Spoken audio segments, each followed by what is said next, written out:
And hello, Mr. Steven. I feel really underdressed. You have made such a fantastic effort. I feel terrible that I'm just in a regular shirt and jacket. I What a mean, great outfit. thank you. And a big congrats on a boy called Christmas. It's smart, fun, and totally magical. I love it. Oh, great. I'm so pleased you responded to it. That's great. I was the same feeling I had when I read the original script. I just thought, why has nobody told the story of Santa Claus before? You know, it seems like one of those stories you must have seen before, but no one's done it. And I thought that was such a lovely idea that was why I was so keen to play the mouse that you've got right behind you there.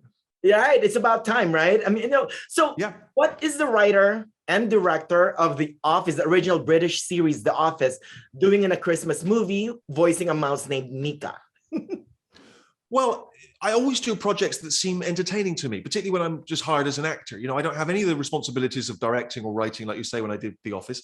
And so it's always a kind of, it's a fun enterprise for me because I just get to sort of play around in a way, and particularly something like this where you're voicing a mouse, which doesn't seem like the obvious casting for someone who's 6'7" tall. But no, and I just thought this was such a fun and charming idea. And I love the idea that the character is this sort of cowardly, wisecracking mouse, which when I was growing up, I was a big fan of the comedian Bob Hope, who younger viewers won't remember, but his act was basically the sort of nervous, cowardly wise ass. And I thought I can just steal that act and young people won't remember him.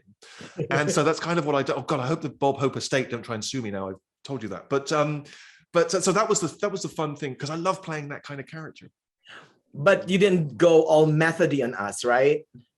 Do you mean did I live only on cheese and live among mice for 6 months? Right. I wish I could tell you that, but I know some of how a mouse thinks, I think, because I'm genuinely very nervous around cats. Very anxious around cats. When I used to write with Ricky Gervais, when we did the original Office in the UK, I would go into his house and his cat, he had a cat that would just always leap onto my lap, and its talons would always sink into my Christmas dinner or whatever and it was agony. And I was terrified of this cat. I'd go around the house and every time I was just, where's it?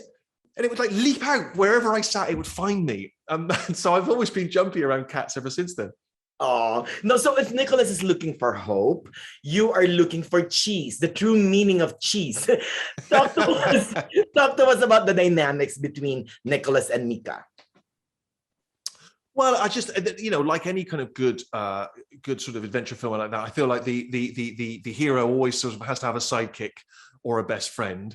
And in this instance, as you say, it's a talking mouse. And I like that. I like that kind of that sort of camaraderie, and it allows me to sort of it's sort of for him to kind of voice his concerns and share his anxieties, like you say, because he's looking for hope but also there's something lovely because ultimately it's about the way that they are sort of an uneasy partnership, and then they become true friends by the end. And that's the thing I love about Christmas. I love that sense of it being about fraternity and comradeship and companionship and family and togetherness. And I like that, and hope, as you say. And I like those sort of themes. I think it's a sort of lovely thing to sort of hang on to, and that feeling of sort of people coming together, which I think the film celebrates. And particularly in the last sort of 2 years that we've had, where we've sort of not been able to come together.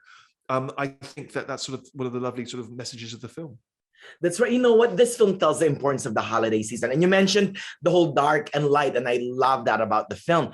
But at the end of the day, what does the holiday season really mean to you, Mr. Steven? To me, it's about sort of community. It's about a sense of good cheer. I like the fact that sort of everyone can just relax for a second, particularly here in the UK. The Christmas songs are on all the stores, and I like the Christmas songs. I can hear them all. I would happily put them on in June. I like the Christmas music. I'm happy to hear it. I love the Christmas movies. I love the sentiment. I love that feeling of connecting with friends or family that you haven't seen for a while. I love all that kind of sharing the big Christmas lunch. I just like that. I've always enjoyed Christmas. I'm not one of those people that sort of, has had, is kind of grumpy or miserly. I enjoy it. And I think that's what I'm looking forward to this year. Because in the UK last year, Christmas was cancelled and we were all supposed to see our families and we weren't allowed to see them. And so I cooked a turkey for 8 people and I had to eat it myself.